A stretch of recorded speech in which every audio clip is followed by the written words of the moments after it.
Oke. Bismillahirrahmanirrahim. Assalamualaikum warahmatullahi wabarakatuh. Salam sejahtera bagi kita semua. Shalom, Om Swastiastu, Namo Buddhaya, salam kebajikan. Sebelumnya, saya ucapkan selamat datang kepada yang terhormat Ibu Doktoranda Emi Nurharyati, MHum. Selamat datang kepada narasumber kita, Kak Aditya Yudakusuma dan Kak Muhammad Nur Haikal. Dan selamat datang kepada seluruh peserta webinar. Pertama-tama, saya ucapkan puji syukur kehadirat Allah Subhanahu wa Ta'ala atas nikmat dan karunia-Nya, sehingga kita semua bisa menghadiri webinar pada hari ini, tanggal 28 November 2020. Oke, good evening and welcome to the second ECDC webinar dengan tema Find Your Passion to Become an Outstanding Student. This webinar is held by English Conversation and Discussion Club, Universitas Pembangunan Nasional Veteran Yogyakarta. Let me introduce myself. My name is Salsa Bilana Divatahril. I'm as a Master of Ceremony and will guide you for the several agendas today. Okay, how are you, ladies and gentlemen? Bagaimana kabarnya semuanya? Semoga selalu sehat dan selalu dalam lindungan Tuhan Yang Maha Esa. Oke, baik. Untuk agenda selanjutnya, yaitu sambutan dari keynote speakers, Vice President of ECDC 2020, waktu dipersilahkan. Oke, thank you Sabil. Assalamualaikum warahmatullahi wabarakatuh. Waalaikumsalam warahmatullahi wabarakatuh. Good afternoon, ladies and gentlemen. First of all, let us thank God because of His blessing and His mercy, so we can gather here in a very good time and hopefully in a very good condition virtually, although we are still struggling in the middle of this pandemic. Well, let me introduce myself. I am Lailatul Fitria as the Vice President of ECDC 2020. In this chance, I would like to welcome Ms. Emi Nurharyati as the advisor of ECDC UPN Veteran Yogyakarta. Thank you for coming. I also would like to welcome Kak Yuda and Kak Haikal. Thank you very much to both of you for giving your time to share the inspiration stories through this event. Thank you also for all the committee who have prepared this event very well. And last, thank you for all participants who are taking part in this event. This webinar event is one of the ECDC 2020 annual programs, and this is the second time we conduct a webinar event. The theme of our second webinar is Find Your Passion to Become an Outstanding Student. By participating in this 2020 ECDC second online webinar, I hope that you will get the strategies you need to develop your enthusiasm and competence to become an outstanding student, of course, in your own version. I hope there will be knowledge that you can find here. I hope there will be experiences that you can learn from. And I also hope there will be values that you can bring home. Therefore, here we present to all of you, not only to the member, but also to the committee, the people who we think are fit and capable enough to inspire all of us with their full of challenges journey in becoming an outstanding student, even outstanding employee in their version. Well, ladies and gentlemen, once again, thanks to all of you. Hopefully, this event can run smoothly until the end, and we all can get valuable lesson from the speakers today. I also apologize if there were any mistakes during my speech and during this webinar. Stay enthusiastic in the middle of this pandemic and don't forget to wear mask, keep distance, and wash your hands. So that's all for me. Thank you for your attention. Welcome to UPN Veteran Yogyakarta. Welcome to English Conversation and Discussion Club, and welcome to Advancing Insight. Thank you very much. Wassalamualaikum warahmatullahi wabarakatuh. Waalaikumsalam. Oke, thank you so much Kak Fitri. Selanjutnya kita next ke agenda utama kita pada hari ini, yaitu sharing session dari Kak Muhammad Nur Haikal dan juga dari Kak Aditya Yuda Kusuma sebagai narasumber kita pada hari ini, yang akan dipandu oleh moderator kita, Kak Pinkan Nabila sebagai Deputy Public Relations Division ECDC 2020. Oke, sebelum saya serahkan kepada moderator, saya akan membacakan CV dari Kak Pinkan terlebih dahulu.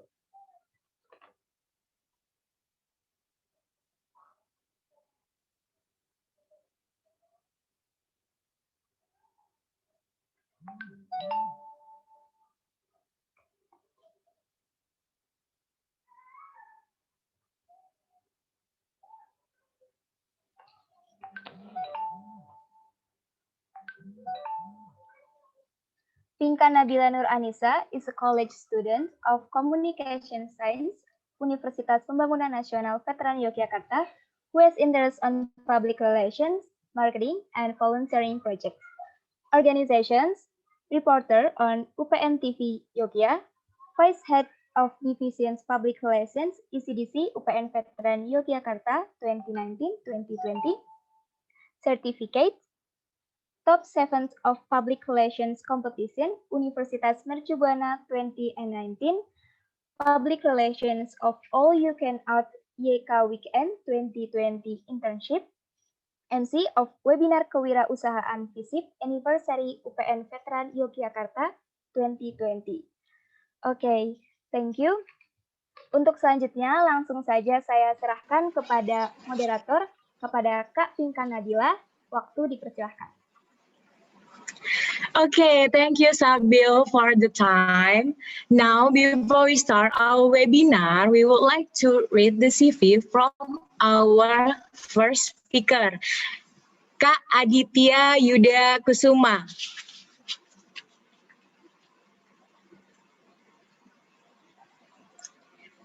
Okay, Kak Yuda is an alumni from Petroleum Engineering 2013 with cum laude honor. On 2018 till 2019, he became a stimulation engineer junior at Slumbersea. On 2019 till 2020, Kak Yuda became a customer client coordinator at Slumbersea. And on 2020, he won a behavior award from PT Chevron. Oke, itu adalah CV dari narasumber pertama kita, yaitu Kak Yuda. Oke, langsung aja kita sapa bareng-bareng Kak Yuda. Halo Kak Yuda. Halo semua. Oke, Kak. How was your day, Kak? I'm doing good. How are you? Oke, I'm good. Terima kasih ya Kak sudah meluangkan waktunya di sore hari ini untuk berbagi ilmu bareng-bareng nih sama teman-teman ECDC. Ya, terima kasih banyak juga buat panitia udah mengundang saya. Senang sekali bisa sharing dan ketemu lagi sama teman-teman ECDC ya.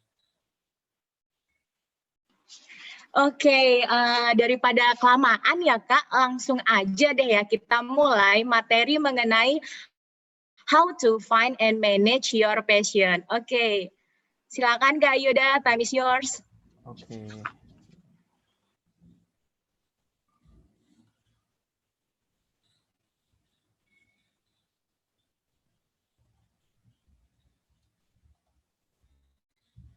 Oke, udah pada lihat slide-nya ya? Oke, sudah Kak. Udah. Oke.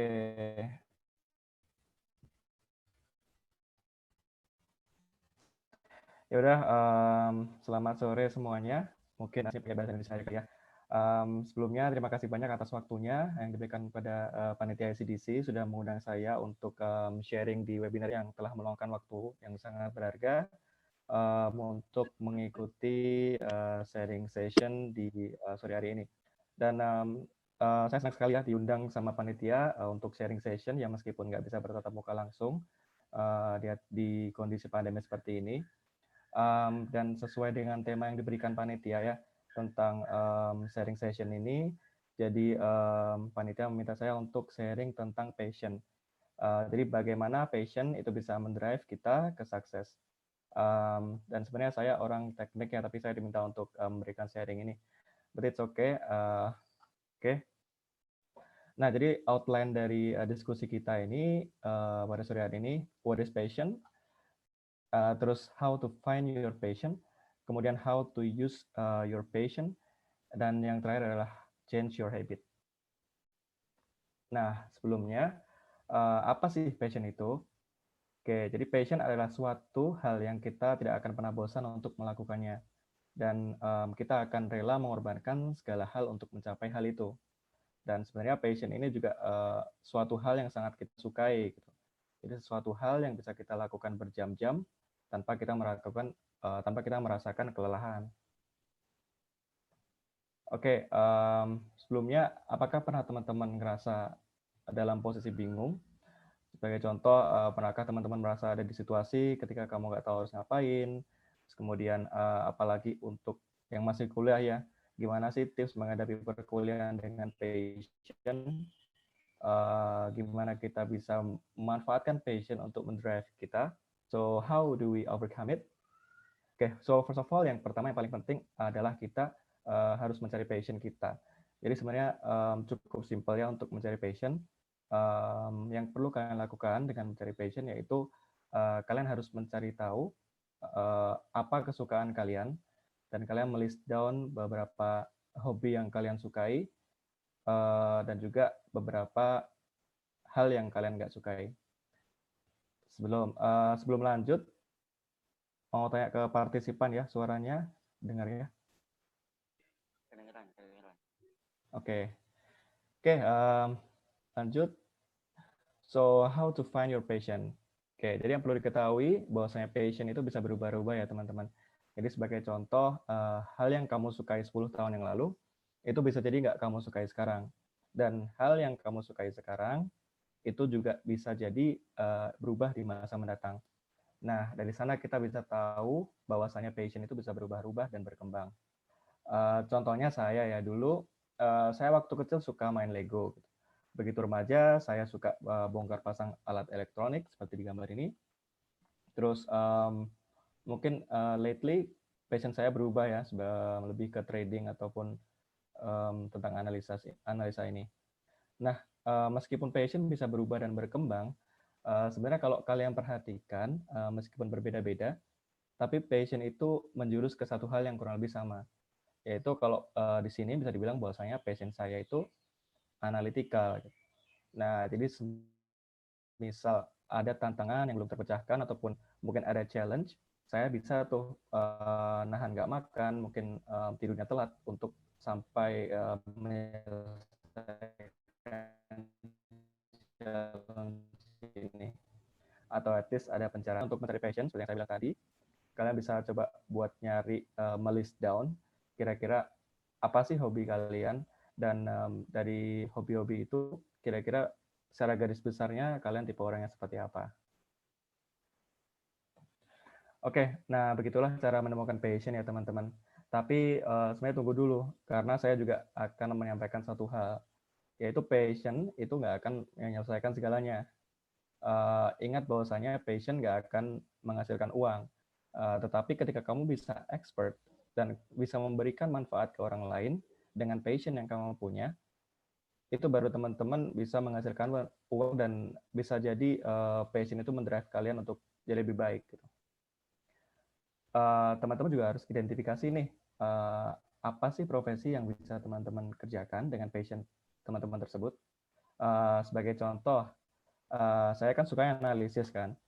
Nah, terus kira-kira apa sih profesi yang memungkinkan untuk passion saya? Jadi sebagai contoh, mungkin saya cocok untuk bekerja di penelitian, engineering, maupun pekerjaan yang menggunakan analisa saya. Dan kemungkinan besar saya akan senang dan enjoy kerja di bidang tersebut. karena sebagian yang saya sebutkan tadi merupakan kesukaan saya. So that's why ketika kita bilang passion, sesuatu yang kita anggap sebagai passion itu akan membuat kita tidak lelah untuk melakukannya. Oke, sebagai contoh di sini ya. Oke, sebagai contoh ketika teman-teman ada yang mungkin suka main musik nggak di sini? Ya mungkin banyak ya, suka main musik dan juga bermain komputer. Nah, kira-kira kalau kombinasi dari dua kesukaan ini apa yang bisa kita jadikan pekerjaan ataupun side hustle ya, sebagai kerjaan sampingan. Sudah banyak ya, bisa menjadi YouTuber misalnya, mengcover lagu di YouTube, itu bisa menjadi side hustle ataupun jadi suatu hal yang bisa kita kerjakan dengan passion kita. Oke, yang ketiga, setelah kita tahu passion kita itu apa dan profesi apa yang mungkin kita lakukan di passion kita, nah kita perlu nih buat planning apa sih yang harus dilakukan dengan passion itu. Nah, kembali saya kasih contoh diri saya sendiri dengan passion saya yang suka menganalisis. Terus apa ya profesi yang mungkin saya lakukan? Nah, tapi coba teman-teman bayangkan ya, ketika saya yang suka analisis dan saya hanya berdiam diri di belakang meja gitu. Nah, tentu ide-ide yang saya punya, ide-ide yang bagus, yang mungkin saya bisa sampaikan ke orang lain itu akan percuma karena orang-orang nggak akan tahu, bukan? Nah, that's why dulu ketika kuliah, saya sadar bahwasanya kekurangan saya di masa itu adalah menyampaikan pendapat. So that's why di kala itu saya menyusun strategi yaitu dengan ikut organisasi, salah satunya ACDC ini ya. Dan dengan berorganisasi, tentu kita bisa bersosialisasi dan menyampaikan ide-ide ke orang banyak. Dan kebetulan saya dulu juga menjadi ketua CDC dan alhamdulillah sekarang CDC bisa berkembang sampai sekarang. Oke, jadi dari 3 strategi yang disebutkan di atas, sebenarnya yang paling penting adalah kebiasaan. Ketika kita sudah mempunyai planning, kita harus mulai merealisasikan nih planning kita apa. Sebagai contoh tadi, sewaktu kuliah saya ikut organisasi dan ikut berbagai kegiatan sosial sebanyak mungkin, karena dulu saya tahu kekurangan saya di masa itu. Nah, tapi sekarang mungkin kekurangan itu malah justru menjadi kelebihan. Karena dahulu saya udah merubah habit saya sebagai mahasiswa di kala itu. Sebenarnya untuk menjadi mahasiswa yang, karena di sini banyak dari mahasiswa ya partisipannya, mungkin pandangan saya terhadap passion itu sendiri dan juga apa sih sebenarnya yang bisa digali sewaktu kita masih di bangku kuliah, terlepas dari nilai akademik pastinya, kehidupan di kampus itu harus tetap balance ya. Jadi tidak melulu kita di akademis, tapi juga organisasi itu juga hal yang penting. Dan juga mungkin ada sebagian dari kalian yang ikut sebagai laboratorium praktikan ataupun mungkin menjadi koordinator event-event. Nah, percayalah bahwasanya mungkin kalian anggap itu sementara kayak ya mainan gitu ya. Cuman sebenarnya itu hal yang benar-benar sangat bermanfaat di kemudian harinya, karena emang sebagai contoh ketika saya sudah bekerja sekarang, yang saya hadapi di lapangan, yang saya hadapi di kehidupan nyata itu bukan teoretikal apa yang saya pelajari di buku. Memang betul di buku juga ada, tapi most of the time itu bagaimana kita berkomunikasi dengan orang, terus bagaimana kita bisa menyikapi tentang suatu hal gitu, di kehidupan kita.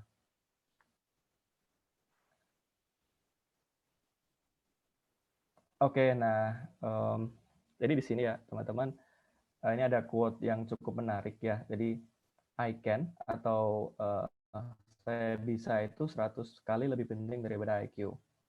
Jadi yang mana kalian kalau diartikan ya, manusia itu yang penting adalah usahanya. Karena mungkin masing-masing orang punya kemampuan yang berbeda-beda ya. Dan masing-masing orang juga punya karakter yang berbeda-beda. Nah, tapi saya sendiri pun merasa gitu bahwasanya mungkin banyak orang-orang yang lebih pintar daripada saya secara akademis. Tapi mungkin yang membedakan adalah usahanya dan apa yang dilakukan ketika khususnya ketika kuliah gitu. Dan juga seperti yang sebelumnya saya katakan, bahwasanya habit itu juga perlu diganti secara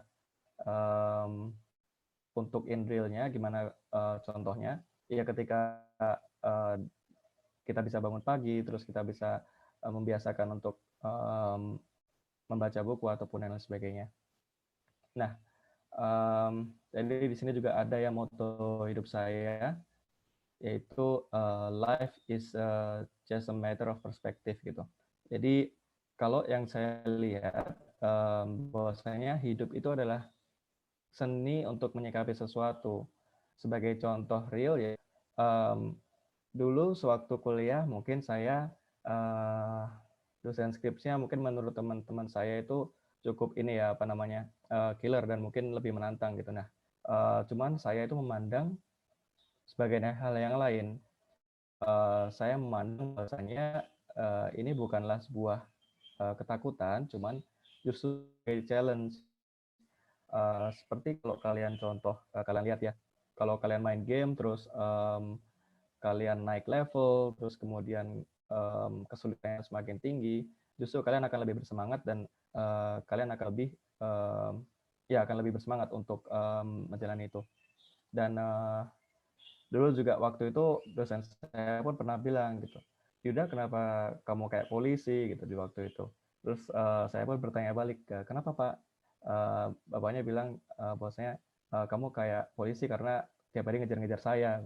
Jadi dari situ saya bisa menyimpulkan bahwasanya semakin kita di challenge, jadi justru kita semakin semangat nih untuk melakukan challenge itu. Jadi life is a matter of perspective ini sebenarnya bisa diaplikasikan di banyak kehidupan dan berbagai sudut pandang ya. Jadi bagaimana kita melihat bahwasanya kesulitan itu bukan kesulitan, cuman itu sebagai challenge yang justru bisa mendrive kita untuk menjadi lebih baik.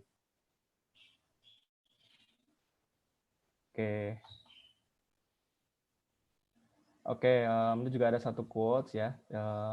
Yang ini, the same boiling water that soften the potatoes, harden the egg. It's not about the circumstances, but what you are made of. Jadi di sini intinya sama-sama air panas nih.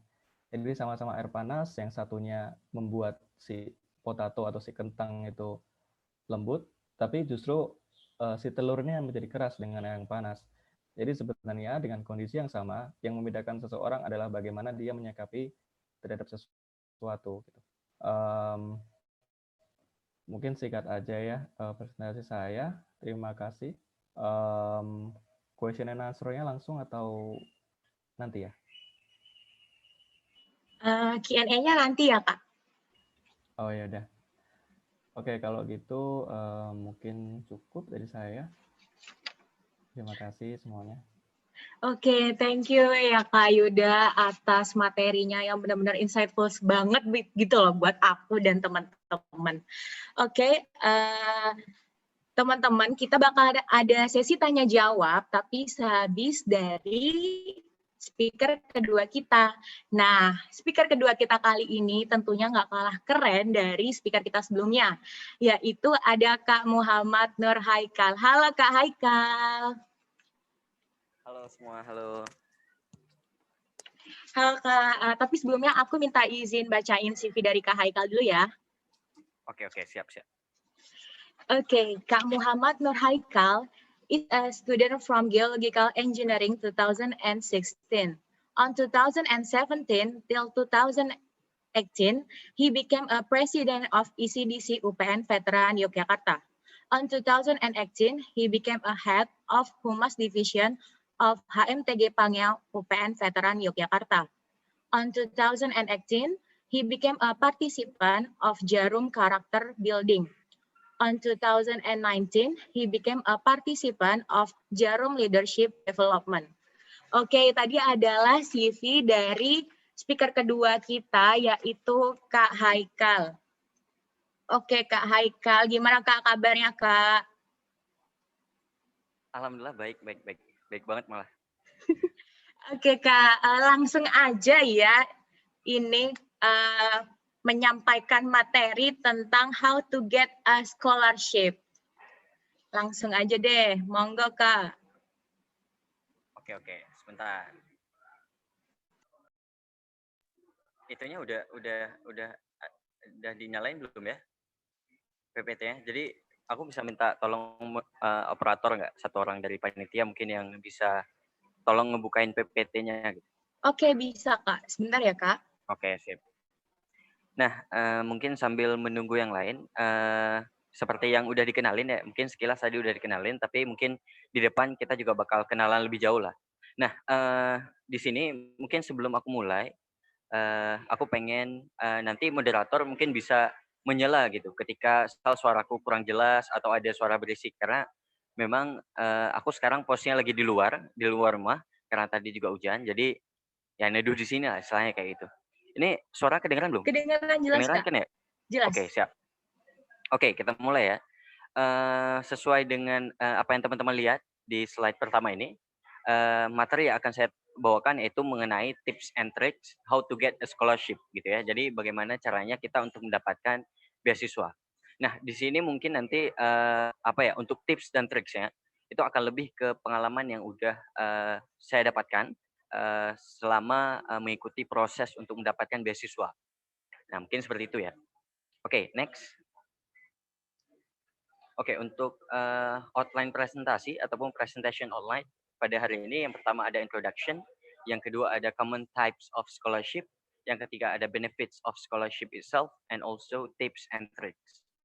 Oke, next, langsung aja. Oke, ini di introduction ya. Mungkin di introduction aku nggak mau berlama-lama gitu ya. Teman-teman juga bisa baca di sini, tetapi yang pengen mungkin aku apa ya, aku sampaikan di sini adalah saya merupakan Base One Jarum, ataupun itu nama yang diberikan kepada kami penerima beasiswa Jarum. Dan saya merupakan angkatan ke-34 seperti itu. Nah, di sini sebenarnya bukan kayak pengen sombongin gitu ya, ataupun pengen apa-apa, tapi kayak hal ini penting buat teman-teman nanti mendengarkan tips dan trik yang saya berikan ataupun materi yang saya sampaikan nanti biar lebih kredibel gitu. Jadi bahwa ini terbukti nih bahwa yang dia lakukan, pengalaman yang dia sharing ke kita ternyata memang membuahkan hasil seperti itu. Oke, next. Oke, jadi kita mulai di bagian utama dari materi kita, yaitu common types of scholarship. Jadi di sini yang pengen saya sampaikan bahwa jadi sebenarnya di lingkungan kita gitu ya, itu ada banyak jenis beasiswa, dan dari banyak jenis beasiswa itu kita harus tahu satu persatu karena beda beasiswa, cara masuknya juga beda, persyaratan yang dibutuhkan juga berbeda. Nah, mungkin di sini akan aku bahas satu persatu secara singkat aja mungkin. Oke, next.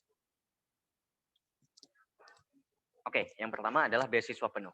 Nah, beasiswa penuh seperti yang teman-teman tahu ya, dari saya mungkin sering lah teman-teman dengar kayak full funded gitu kan. Nah, beasiswa penuh ini dia berarti bahwa beasiswa yang kita dapatkan itu melebihi dengan kayak uang beasiswa untuk akademik kita aja. Nah, tetapi ada juga dana untuk kebutuhan pendukung bagi penerima ya, seperti biaya hidup gitu, biaya perjalanan, asuransi, akomodasi, sarana prasarana dan lain sebagainya. Nah, untuk contoh yang sendiri, untuk yang beasiswa full funded, ini aku ambil ada 2 contoh. Yang pertama ada Australian Development Scholarship, itu beasiswa full funded ke Australia gitu ya. Dan kemudian ada Chevening juga dan ada Ford Foundation. Oke, lanjut.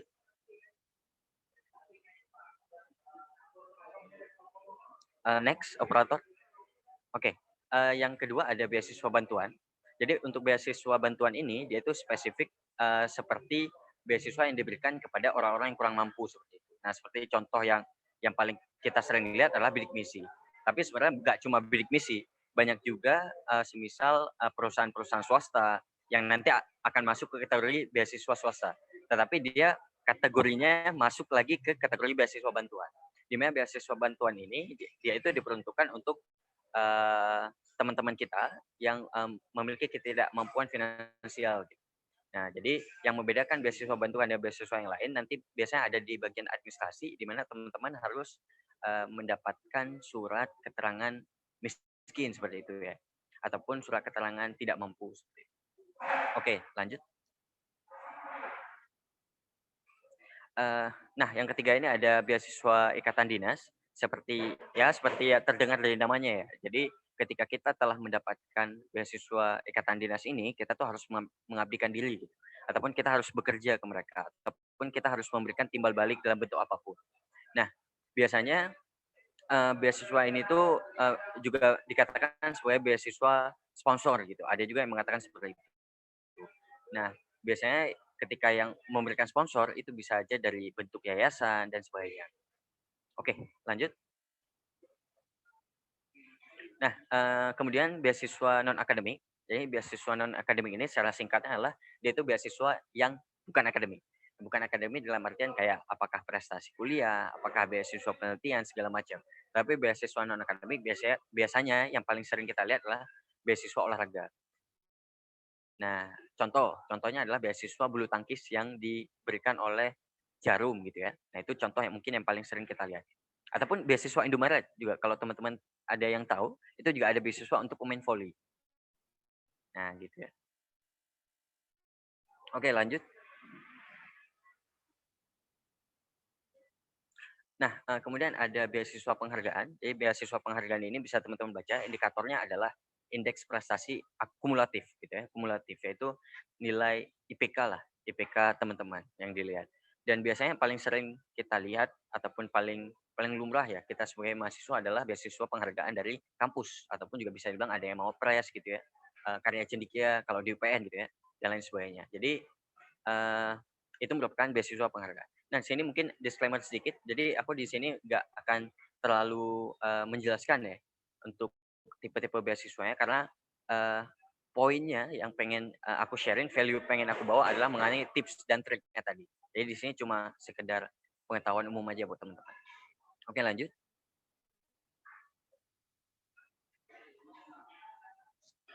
Nah, kemudian beasiswa perguruan tinggi. Beasiswa perguruan tinggi itu biasanya kalau ya beasiswa yang diberikan oleh kampus gitu ya istilahnya. Nah, dia bentuknya juga ada beberapa. Sebenarnya ada juga yang masuk ke beasiswa yayasan kalau memang kampus itu swasta dan berbentuk yayasan. Ada juga misal dari kementerian gitu ya yang mengatasnamakan kampus juga gitu. Dan sebenarnya kayak program yang kita dapatkan seperti kuota gitu ya, kuota belajar gitu ya. Dan sebagainya itu juga sebenarnya termasuk dalam beasiswa dari perguruan tinggi yang diberikan gitu ya. Oke, lanjut. Nah, kemudian juga ada beasiswa dari negara lain. Ya, beasiswa ini adalah bentuk kerjasama eksklusif gitu dari negara satu dengan negara yang lain. Dan biasanya yang melakukan kerjasama ini adalah negara maju dengan negara yang mungkin berkembang. Nah, fungsinya adalah yang pertama mungkin bisa keuntungan secara diplomatis dan juga bisa pertukaran ilmu pengetahuan dan juga kayak mungkin dalam Islam marketing mereka juga pengen membranding bahwa negara ini peduli dengan orang-orang yang fokus dalam dunia pendidikan seperti itu. Nah, untuk contohnya yang paling sering kita lihat seperti Fulbright gitu ya, itu dari Amerika Serikat. Kemudian juga ada Navigneso dari Belanda dan sebagainya. Oke, dilanjut. Kemudian ada beasiswa penelitian. Untuk beasiswa penelitian sebenarnya hampir sama ya dengan beasiswa penghargaan yang tadi. Nah, tapi lebih spesifik di sini adalah beasiswa penelitian itu khusus untuk melakukan penelitian. Nah, seperti contohnya yang mungkin sering kita lihat adalah ada beasiswa bantuan tugas akhir gitu. Ada beasiswa bantuan untuk PKM segala macam. Nah, itu merupakan beasiswa ataupun bantuan yang diberikan kepada mahasiswa ataupun kepada mahasiswi, pada mahasiswi ketika mereka ingin mengerjakan suatu penelitian. Seperti itu. Oke, lanjut. Ini beasiswa swasta. Beasiswa swasta ini ialah beasiswa yang diberikan oleh suatu perusahaan gitu ya, bukan milik negara, itu milik swasta. Dan suatu perusahaan tersebut dia itu bukan biasanya sih, memang harus memiliki program yang namanya program CSR, yaitu Corporate Social Responsibility. Dan berbeda perusahaan, CSR berbeda. CSR itu mungkin dibagi beberapa. Aku sempat lupa ya. Ada yang di lingkungan, ada yang langsung ke masyarakat ataupun community empowerment gitu ya. Ada juga ke beasiswa pendidikan. Nah, contoh yang aku bawa di sini ada beasiswa Tanoto Foundation, itu dari perusahaan Tanoto. Ada beasiswa Jarum Plus, itu dari Jarum. Ada beasiswa Yayasan Toyota Astra. Ada juga BCA Finance Peduli. Ada juga beasiswa Data Print dan lain sebagainya. Oke, next. Nah, kemudian beasiswa komunitas, yayasan, dan organisasi. Nah, mungkin sebenarnya udah sempat aku aku singgung juga ya tadi ya, bahwa mungkin ada yayasan, ada juga komunitas gitu ya, ada juga organisasi yang dapat memberikan beasiswa. Jadi nggak terbatas pada teman-teman ketika mencari beasiswa itu harus ke pemerintah, harus ke perusahaan-perusahaan yang besar, itu nggak. Banyak juga kok kayak komunitas, yayasan, organisasi. Nah, pertanyaannya adalah mau nggak kita mencari. Nah, itu kan nggak otomatis kayak mereka, misal nggak SMS nih, kan teman-teman dapat SMS Telkomsel gitu ya. Nah, nggak bisa tuh kayak gitu tuh, bahwa mereka harus cari teman-teman, nggak bisa. Yang harus teman-teman lakukan adalah teman-teman bisa nggak keluar untuk mencari beasiswa-beasiswa yang banyak di luar sana. Nah, jadi poin di sini yang ingin aku jelaskan ketika aku menyebutkan bahwa banyak bentuk beasiswa-beasiswa ini adalah sangat banyak peluang beasiswa yang ada di lingkungan kita gitu, di negara kita gitu, ataupun bahkan di luar negeri itu banyak banyak banget. Nah, tetapi kok masih ada yang semisal dia kuliah selama 4 tahun gitu ya atau lebih, tapi dia nggak dapat beasiswa sama sekali. Nah, itu harus jadi pertanyaan untuk dia. Apa yang dia lakukan selama ini? Atau mungkin dia merasa kalau orang tuanya tidak membutuhkan bantuan, ataupun memang dia fokus ke hal yang lain. Nah, itu silahkan untuk alasan. Nah, tetapi kesempatan yang sangat besar ini, sangat luas ini, dan sangat banyak ini sangat disayangkan apabila teman-teman tidak dapat memanfaatkannya.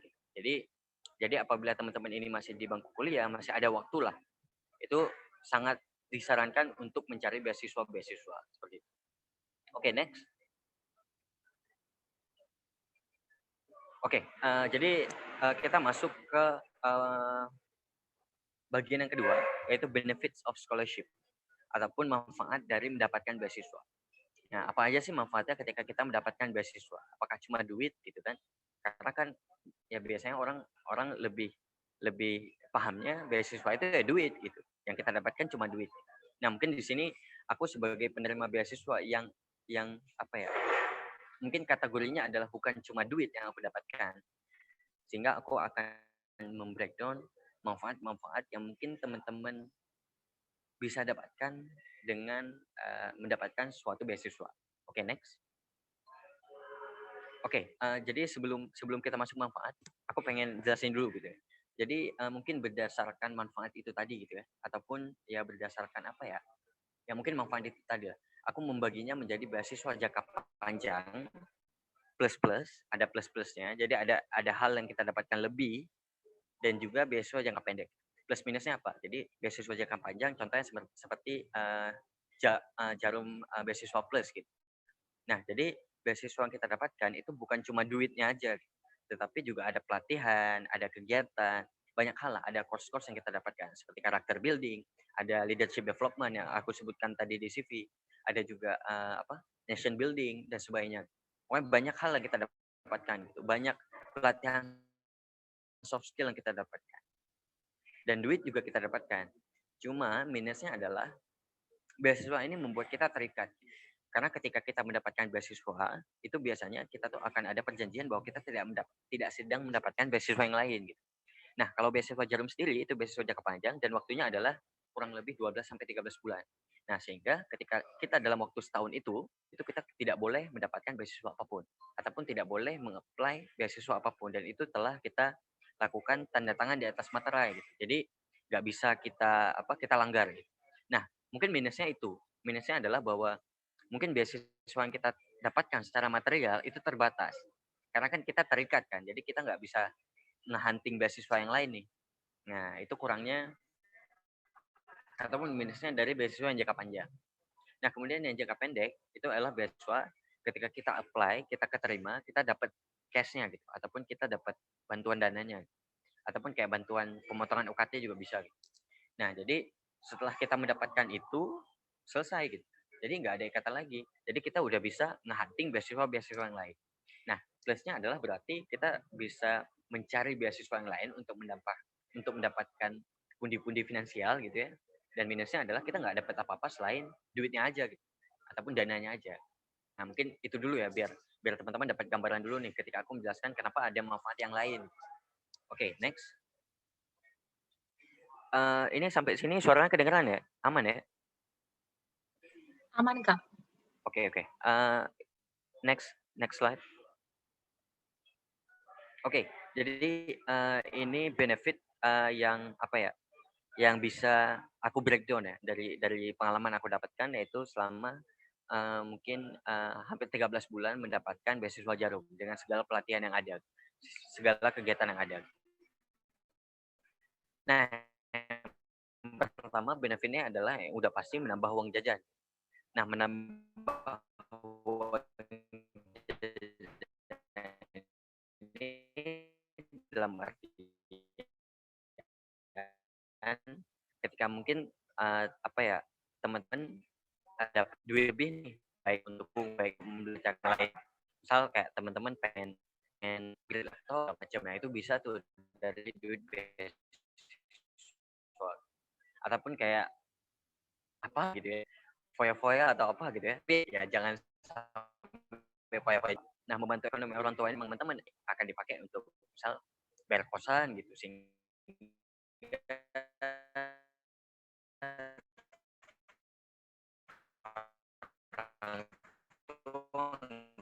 nggak harus bayar gitu. Ataupun meringankan UKT gitu kan, bulanan ya kan. Itu, nah ini salah satu keuntungan dan kita bertemu dengan penerima beasiswa yang lain gitu. Dan itu yang aku rasakan ketika aku mendapatkan beasiswa Jarum gitu ya, jadi beasiswa Jarum. Jadi kita sangat sering diadakan kegiatan, baik kita kumpul per region gitu ya. Region itu per Yogyakarta misal, ataupun kita kumpul senasional. Nah, di situ apa ya? Mungkin ini bukan menyombongkan ya. Mungkin memang apa ya, digadang-gadang mungkin ya, digadang-gadang bahwa beasiswa Jarum ini merupakan beasiswa terbaik di Indonesia. Nah, aku berani bilang kayak gitu karena aku ngerasa kayak ada beberapa teman yang dapat XL Future Leader ya kalau nggak salah. Itu ya merasa bahwa Jarum ini luar biasa. Nah, Jarum ini luar biasa karena apa? Karena seleksinya itu sangat susah, sangat ketat gitu ya. Dan kita berhadapan dengan jutaan orang, jutaan mahasiswa.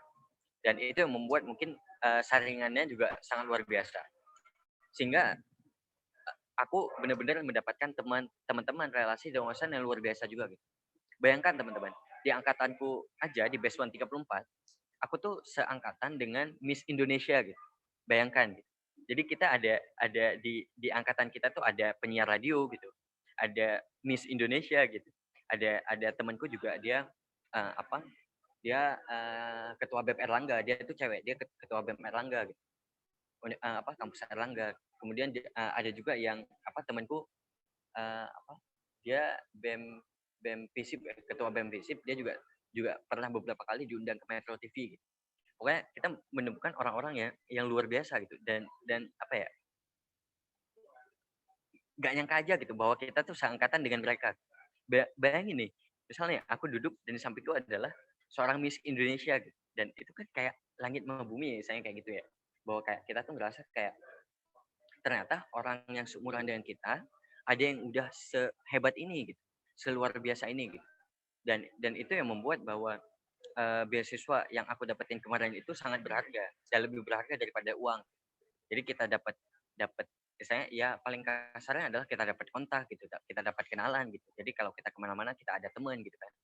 Pokoknya kasarnya seperti itulah. Nah, kemudian nomor 4 adalah mengasah soft skill. Nah, mengasah soft skill ini kebetulan di Jarum itu kita punya banyak program kemarin. Ada karakter building. Karakter building itu kita selama 4 hari 4 malam kayak dilatih sama tentara gitu. Itu benar-benar kayak kita dilatih kedisiplinan, pokoknya segala macam lah untuk membentuk karakter. Nah, itu yang pertama dilakukan di Jarum kemarin. Nah, kemudian ada setelah itu ada leadership development. Di leadership development kita lebih dilatih untuk menjabat gitu, berdiskusi, belajar psikologi gitu, dan segala macam lah. Pokoknya tentang leadership development, gitu. Public speaking juga. Gitu.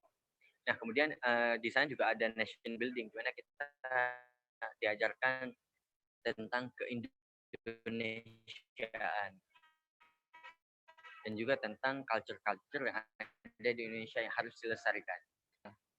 Sharing-sharing dengan tokoh-tokoh terkenal di Indonesia seperti itu.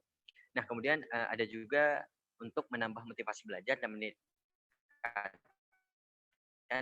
nilai. Nah, ini sebenarnya tanpa disadari dengan teman-teman mendapatkan beasiswa, biasanya teman-teman itu akan kayak punya batas ataupun standar IPK gitu kan, kasarannya gitu. Misal IPK-nya itu harus di atas 3 gitu, atau 3 sekian gitu. Nah, sehingga teman-teman akan terpacu untuk mempertahankan nilai itu gitu. Dan cara mempertahankan gimana? Ya, dengan cara belajar gitu. Nah, sehingga ini sangat penting sebenarnya kalau memang teman-teman ngerasa kayak aku tuh kuliah tuh kayak kita sebenarnya agak longgar ya. Agak longgar dalam artian per semester SKS yang bisa kita ambil terserah kita sebenarnya kan. Kecuali ada misal kayak teman-teman ya merasa kalau kayak ini juga beban buat kita karena kita disekolahkan sama orang tua. Nah, sehingga harus serius. Nah, namun dengan mengambil beasiswa juga kalau teman-teman merasa motivasi belajarnya kurang, malah teman-teman harus mengambil beasiswa. Sehingga teman-teman akan terus terpacu dan juga akan terus keep on the track adalah menambah list prestasi. Nah, ini yang sangat penting yang mungkin aku nggak tahu ya, mungkin beberapa teman nggak nyadar hal ini. Nah, jadi yang perlu teman-teman tahu bahwa kan ketika kita melamar kerja, kita pengen, misal di webinar kayak gini misal, kan kita akan dibacakan CV kita gitu kan. Nah, mendapatkan beasiswa itu merupakan prestasi. Jadi bukan hanya lomba gitu. Nah, jadi teman-teman bisa aja nih, teman-teman nggak punya prestasi ikut lomba, organisasi mungkin kurang, tapi teman-teman dapat beasiswa gitu. Nah, itu luar biasa itu prestasi. Nah, apalagi beasiswa yang memang terkenal akan kesusahan ataupun kayak kredibilitasnya tinggi gitu. Nah, semisal kayak contohnya itu udah menjadi sebuah prestasi. Nah, itu jadi teman-teman harus bisa mengubah pola pikir bahwa beasiswa ini bukan cuma kayak kita dapat dana untuk jajan gitu, enggak. Ini juga bagian dari prestasi. Jadi sehingga teman-teman ya hunting beasiswa juga harus sama dengan hunting lomba gitu. Kalau teman-teman juga seneng lomba. Nah, jadi ini harus jadi motivasi buat teman-teman bahwa beasiswa itu sangat bisa dimasukkan CV dan itu menjadi poin plus buat teman-teman. Nah, kemudian yang terakhir adalah meningkatkan rasa kompetitif. Nah, ini balik lagi ke yang poin yang di atas, di mana aku mengatakan bahwa di beasiswa yang aku dapatkan, aku dapetin teman yang banyak, relasi yang banyak, wawasan yang banyak, dan ilmu yang banyak. Nah, ini yang membuat aku gak puas diri gitu.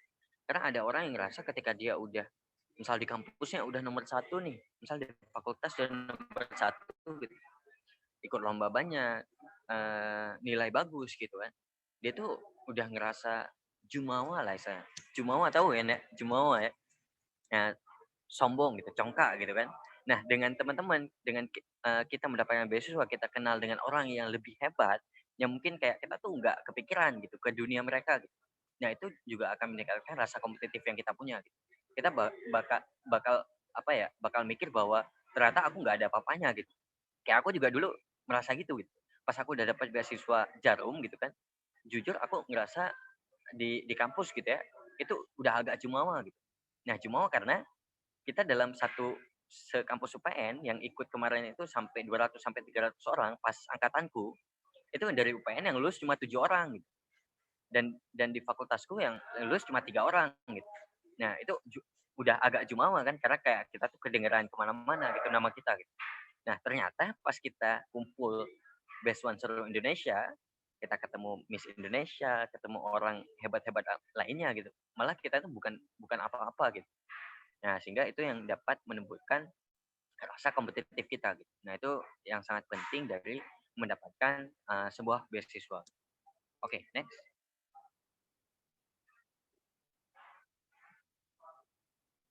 Next, operator. Oke, kita masuk ke tips and trick ya. Oke, next.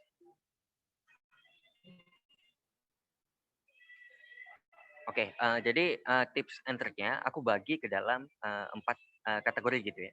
Dalam artian di sini adalah ini sebenarnya tes yang harus aku lalui ketika aku mendapatkan beasiswa jarum, beasiswa jangka panjang yang plus-plus tadi.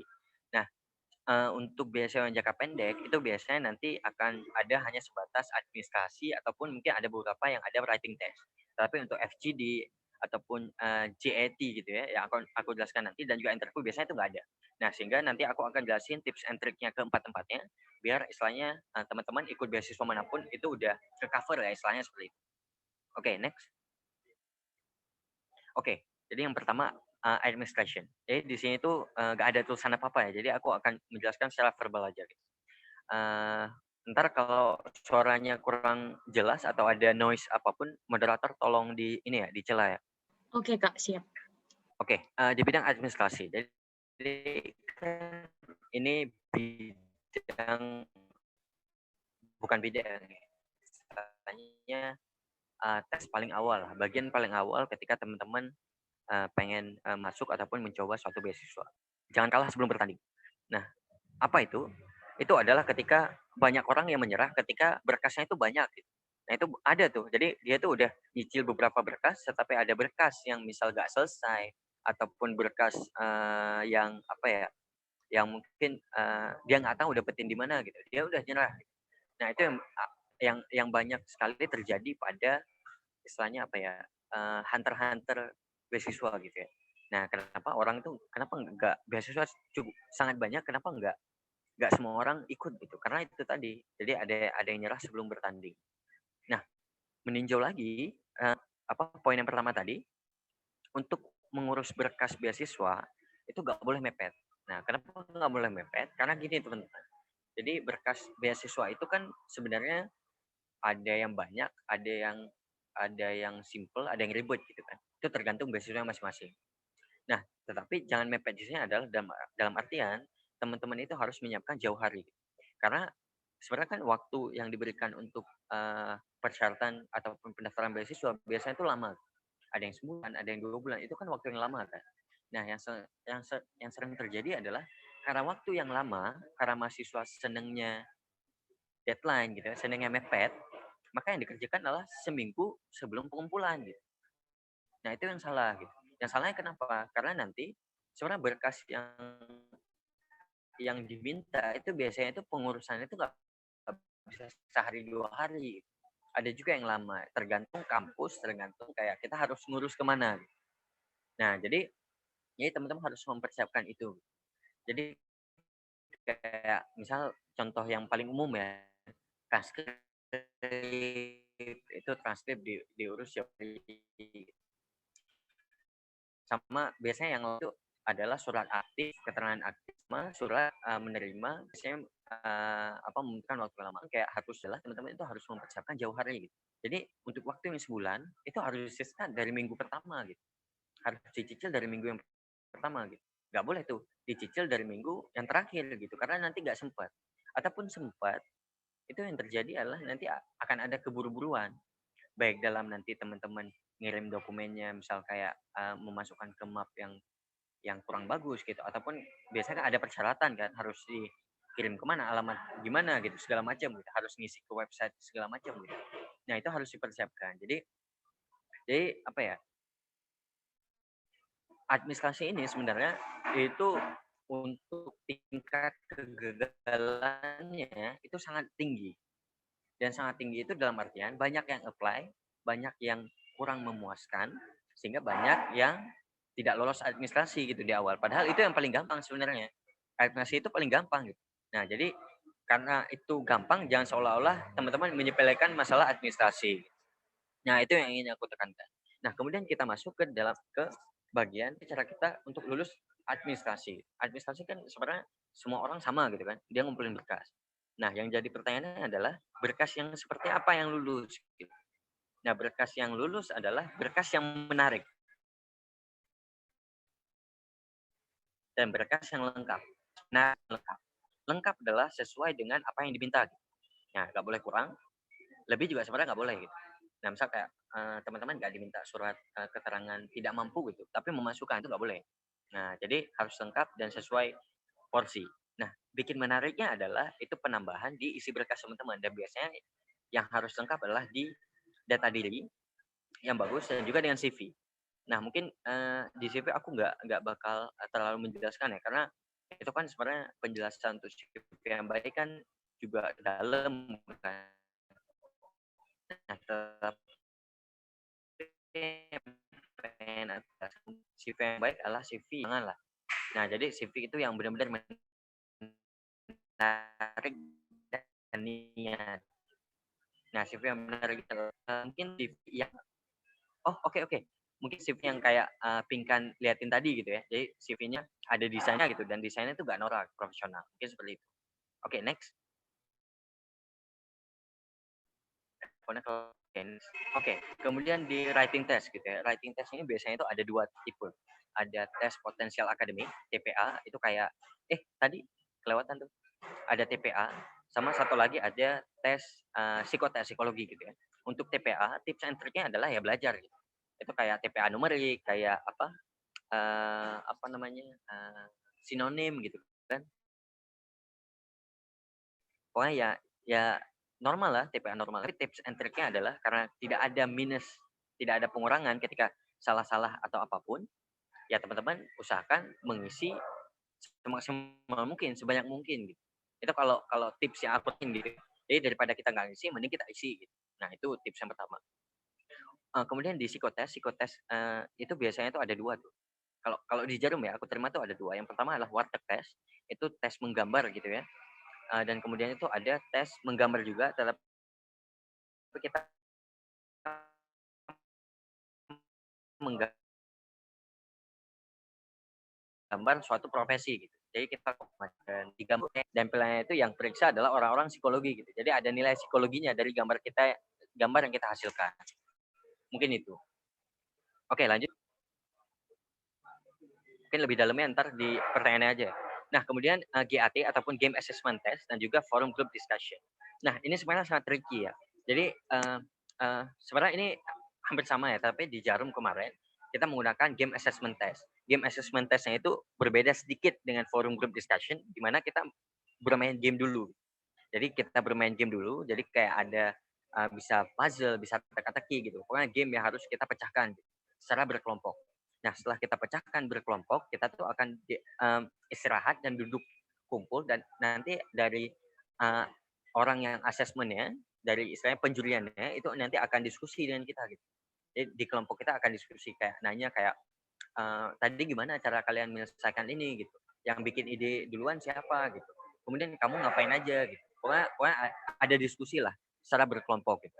Jadi ada FGD setelah game. Gitu. Kalau FGD aja, dia kan biasanya diberikan topik, kemudian kita diskusi kan dalam suatu forum.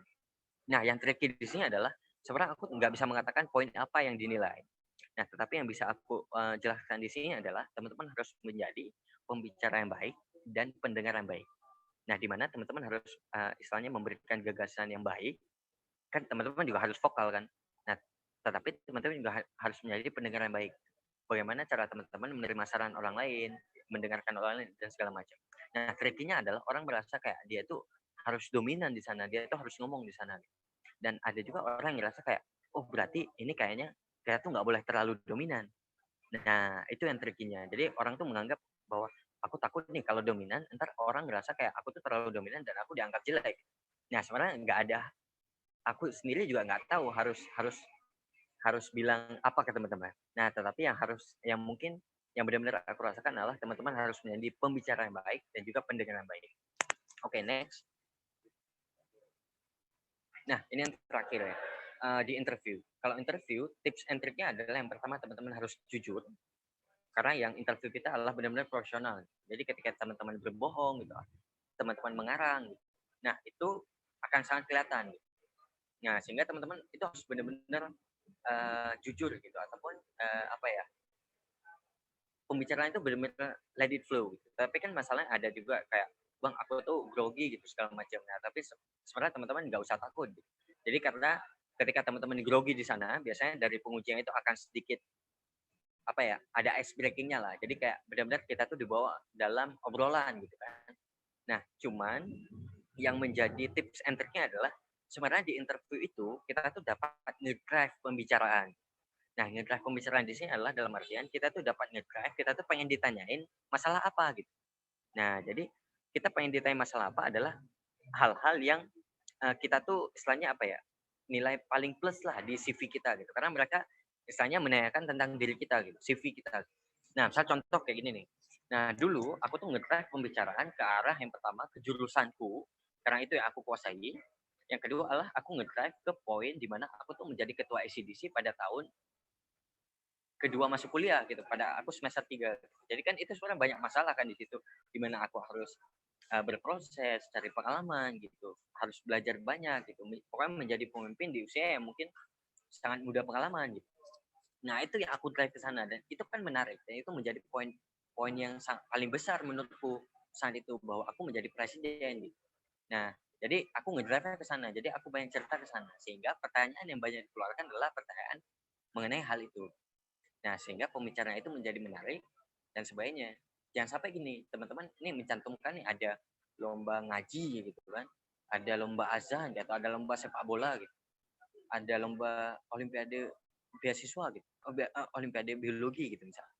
Tapi teman-teman ketika teman-teman disuruh cerita di awal, teman-teman banyak cerita masalah bola gitu, masalah sepak bola gitu. Nah, jadi jangan sampai seperti itu gitu. Sehingga nanti pertanyaan yang dikeluarkan adalah kenapa kamu tertarik sepak bola gitu. Nah, emangnya apa yang bisa kita pelajari dari sepak bola segala macam lah. Nah, jadi teman-teman harus nge-drive pembicaraan ke arah yang poin yang paling besar lah yang teman-teman dapatkan ataupun punyanya di CV teman-teman. Oke, next. Nah, ini tips dan trik terakhir dan tips trik yang paling besar gitu, yang paling berpengaruh di perjalanan perbeasiswaan lah yang aku jalanin kemarin, yaitu doa dari restu orang tua. Nah, kenapa? Jadi aku tuh ngerasa aku salah satu orang yang aku ngerasa kayak aku tuh orang yang sangat beruntung. Beruntung dalam artian aku tuh ikut organisasi apapun, ikut mungkin lomba enggak sih, ya organisasi apapun, ikut ya beasiswa apapun gitu ya. Mungkin lomba juga sih, tapi di perkuliahan aku nggak terlalu ikut lomba sih. Nah, tetapi yang aku rasakan adalah ketika aku minta doa dan restu orang tua, aku selalu lolos gitu. Nah, aku nggak tahu kenapa. Nah, itu benar-benar sesuatu hal yang aku nggak bisa pungkiri. Gitu. Dalam artian aku ikut beberapa organisasi, beberapa asisten gitu kan, ikut lomba juga gitu dulu di SMA gitu sampai tingkat nasional gitu. Malah aku tuh ngerasa kayak aku tuh nggak bakal menang gitu. Nah, tetapi yang terjadi adalah aku menceritakan hal tersebut ke orang tuaku. Sebenarnya kita nggak harus kayak misal basa-basi, minta doa restu gitu, enggak sih. Aku ngerasa itu mungkin nggak cukup sih. Yang harus kita lakukan adalah ceritakan keluh kesah kita gitu. Sehingga mungkin doa yang dilakukan oleh orang tua kita bakal lebih mantap. Gitu. Dalam artian orang tua kita paham situasi yang kita dapatkan. Nah, mungkin yang aku rasakan itu sih. Jadi aku tuh setiap ngikut beasiswa kemarin gitu, ngikut dulu juga aku ngikut STAN sampai lolos tapi nggak aku ambil. Nah, yang aku rasakan adalah aku tuh selalu menceritakan gitu. Jadi setiap step aku lolos, aku ceritain semuanya. Aku juga bilang kalau aku minder kayaknya nggak bakal lolos. Gitu. Nah, yang terjadi adalah doa orang tuaku selalu menyelamatkan ataupun istilahnya membalikkan mungkin realita yang ada di pikiranku. Nah, mungkin ini adalah tips dan trik yang paling besar yang bisa aku berikan ke teman-teman, di mana mungkin juga soalnya aku ngerasa kayak ada beberapa dari kita yang nggak terlalu dekat gitu sama orang tua, nggak terlalu terbuka. Nah, sehingga kalau dalam hal ini, kalau teman-teman pengen lancar dalam segala hal, itu doa dari seorang tua adalah nomor 1. Nah, mungkin itu aja yang dapat aku sampaikan di sini. Karena waktu juga sangat sedikit, dan nanti kalau teman-teman ada yang ingin memperdalam masalah tips and trick di bagian tertentu, nanti bisa ditanya di bagian tanya jawab. Oke, mungkin itu aja. Aku ucapkan terima kasih atas perhatian teman-teman semuanya. Aku tutup. Wabillahi taufiq wal hidayah. Assalamualaikum warahmatullahi wabarakatuh. Waalaikumsalam warahmatullahi wabarakatuh. Terima kasih Kak Haikal atas pemaparannya, sangat jelas sekali gitu ya. Ya, sama-sama.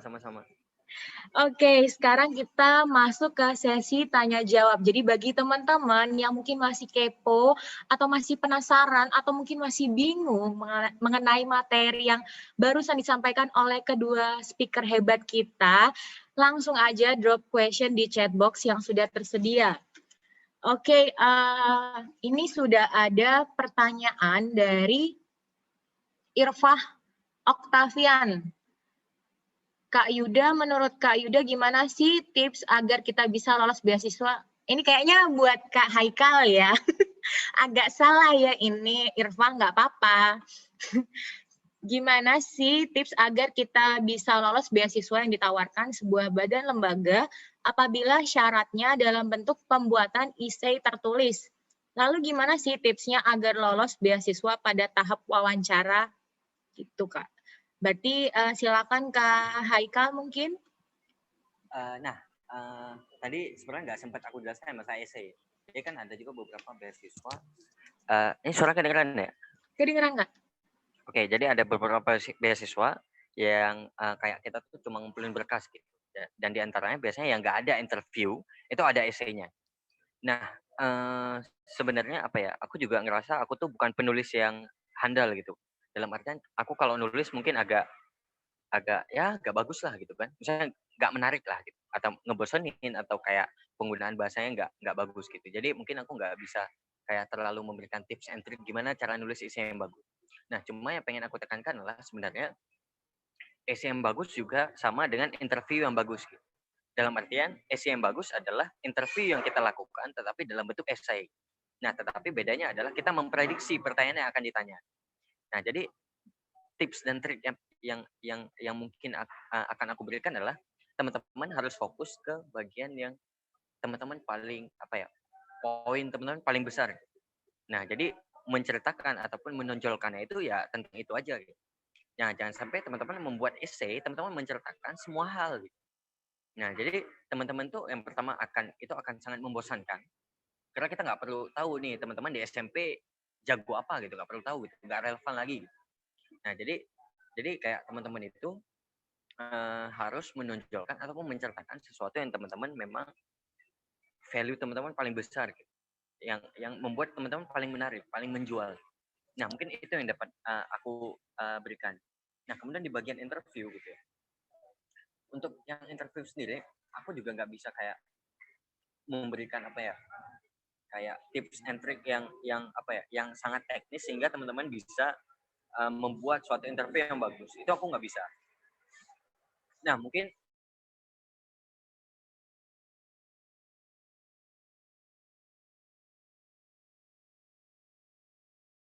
ngobrol menarik gitu. Ada juga orang seperti itu. Misal kayak contohnya kayak aku kalau nulis jelek gitu. Mungkin kalau secara lisan itu akan lebih menarik ketika interview, sehingga aku akan memilih beasiswa yang nggak nulis esai gitu. Nah, jadi seperti itu. Nah, untuk yang interview yang bagus tadi ya seperti yang aku jelaskan di awal, jadi teman-teman bisa nge-drive arah pembicaraan ke bagian-bagian yang teman-teman kuasai ataupun value teman-teman yang paling tinggi. Nah, mungkin itu sih jawaban yang bisa aku berikan untuk sekarang. Oke Kak, terima kasih. Jadi itu sudah terjawab ya Irfa. Oke, selanjutnya ada dari Putri Aprilia Cahyanti untuk Kak Haikal juga. Untuk informasi beasiswa biasanya akan diinfokan oleh kampus atau kita yang harus aktif mencari tahu sendiri? Terima kasih. Oke, jadi untuk info beasiswa, kampus juga ada yang menginfokan. Tetapi kalau yang kampus infokan itu kan terbatas kan. Misal kayak beasiswa penelitian gitu kan, segala macam. Nah, ya gak apa-apa kalau teman-teman memang menunggu dari kampus. Itu hak teman-teman. Nah, tetapi sebenarnya udah banyak kok kayak akun-akun sosial media yang benar-benar fokus ke menge-share info beasiswa gitu, ataupun di website tertentu. Iya. Jadi jangan terbatas kalau teman-teman harus nunggu kampus, nunggu fakultas. Itu mungkin dalam setahun teman-teman cuma dapat satu info gitu, ataupun dalam 2 tahun teman-teman cuma dapat satu info gitu. Nah, jangan seperti itu, tetapi teman-teman itu harus kayak lebih kepo lagi kalau memang teman-teman benar-benar serius untuk mencari beasiswa. Itu sama aja kayak kita cari lomba, sama persis kok. Kalau lomba kan kampus kan nggak nge-share seluruh lomba yang ada gitu kan. Nah, tetapi kan ada juga akun-akun lomba gitu ya yang nge-share masalah lomba.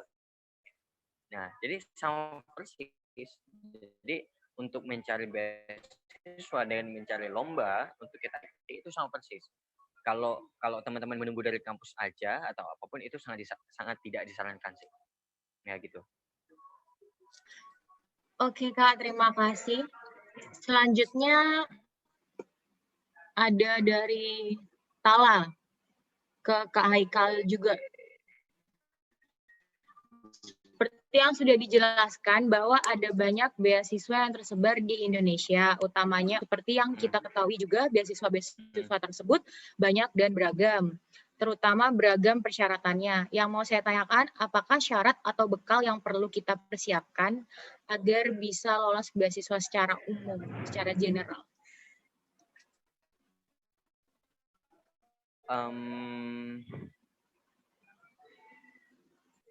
Bekal, mungkin apa ya?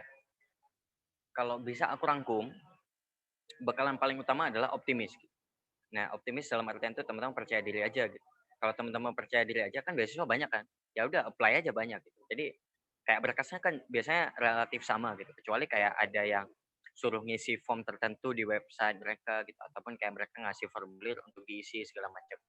Nah, tetapi kan intinya kayak kayak ya kalau yang beasiswa yang hanya kita mengumpulkan berkas, jadi kayak mungkin berkas siapa yang menarik ataupun gimana, aku nggak tahu gitu kan. Nah, jadi dalam artian kayak teman-teman percaya diri sama teman-teman, teman-teman kemantapan gitu dalam artian kayak berkas juga udah lengkap segala macam. Nah, untuk percaya diri tersebut kayak percaya diri ke CV, jadi teman-teman itu harus mengisi CV teman-teman. Nah, cara mengisi CV teman-teman itu ya dari berorganisasi, ikut kepanitiaan, ikut seminar juga bisa kalau bisa aku tambahin. Karena di Jarum juga kemarin kita juga diminta untuk mengisi seminar-seminar yang pernah kita ikuti. Dan alhamdulillah aku aktif ikut seminar dan saya itu jadi poin tambahan buatku gitu. Nah, jadi ini tips juga buat teman-teman bahwa seminar juga sangat penting untuk teman-teman ikutin. Dan kalau bisa kalau teman-teman udah ikut ya dicatat gitu. Kepanitiaan yang udah diikuti dicatat. Nah, mungkin di bagian CV juga yang bisa aku kasih tips and trick adalah teman-teman itu apa ya? Banyak temanku yang mereka tuh gimana ya? Terlena gitu ya. Terlena tuh dalam artian dia tuh CV-nya tuh panjang banget. Nah, panjang banget dalam artian dia tuh prestasi di SMA tuh banyak banget atau di SMP tuh banyak banget. Nah, jadi gara-gara prestasi yang udah banyak banget, CV-nya mungkin udah berlembar-lembar, sehingga dia tuh kayak ngerasa CV-nya tuh udah cukup gitu. Nah, jadi itu yang harus teman-teman apa ya? Teman-teman kaji lagi. Nah, dalam artian, jadi yang mereka butuhkan adalah achievement ataupun aktivitas teman-teman yang relevan gitu. Relevan di sini adalah dalam artian itu nggak terlalu lama, nggak terlalu jauh. Dalam artian kayak teman-teman di SMP ikut olimpiade biologi gitu. Di SMA nggak ngikutin lagi gitu. Di kuliah juga nggak ngikutin bidang biologi lagi gitu. Jadi udah nggak relevan. Dan juga misal kayak teman-teman juara azan gitu. Misal udah di SMP, di SD gitu. Dan itu juga teman-teman masukin ya nggak masalah sebenarnya. Cuma yang harus teman-teman ingat adalah ketika teman-teman misal kuliah nih, ya selama kuliah teman-teman melakukan apa gitu. Jadi jangan terlena dengan apa yang teman-teman lakukan ataupun teman-teman achieve di jenjang-jenjang sebelum sekarang gitu, ataupun yang kurang relevan lagi. Nah itu, mungkin itu sih. Oke, thank you banget Kak Haikal atas penjelasannya. Selanjutnya kita punya pertanyaan buat Kak Yuda dari Desya Padisya nih. Tadi sempat bahas tentang passion itu kan bisa dilihat dari hobi. Mau tanya berapa lama waktu yang kakak luangkan untuk melakukan hobi kakak? Ini pertanyaan sekalian untuk Kak Haikal. Mungkin dari Kak Yuda bisa menjawab terlebih dahulu. Oke, jadi kalau dari hobi sendiri ya emang passion memang kalau kita lihat itu kaitannya lebih ke hobi dan hal-hal yang memang kita sukai. Nah, cuman gimana sih sebenarnya kita bisa membagi waktu antara mana hobi yang sebagai mahasiswa dan juga mana hobi yang memang itu bersifat destruktif ataupun obsesif gitu. Jadi sebagai contoh, ketika kita punya hobi main game, ya main Mobile Legends gitu. Nah, mungkin kalian udah pro nih, kalian udah expert gitu. Nah, cuman in this case sebenarnya banyak orang-orang di luar sana yang mungkin lebih jago daripada kalian, dan kalian dengan main ini berulang kali pun nggak akan membuat kalian mendapatkan uang, ataupun mungkin justru kalian melimpahkan uang kalian ke situ gitu. Nah, di sini gimana caranya buat membagi waktu? Kita lihat dulu. Kita harus klasifikasikan antara hobi yang harmonis, di mana hobi yang harmonis ini hobi yang sejalan dengan yang bisa diterima dengan lingkungan dan juga memberikan manfaat ke lingkungan. Dan kalau misalnya hobi yang destruktif, seperti misalnya kita main game dan kita sampai lupa waktu, itu saran dari saya, alangkah lebih baiknya kalau misalnya kalian bisa set waktu nih. Jadi ketika kalian sudah melaksanakan kewajiban kalian, let's say udah melaksanakan tugas gitu.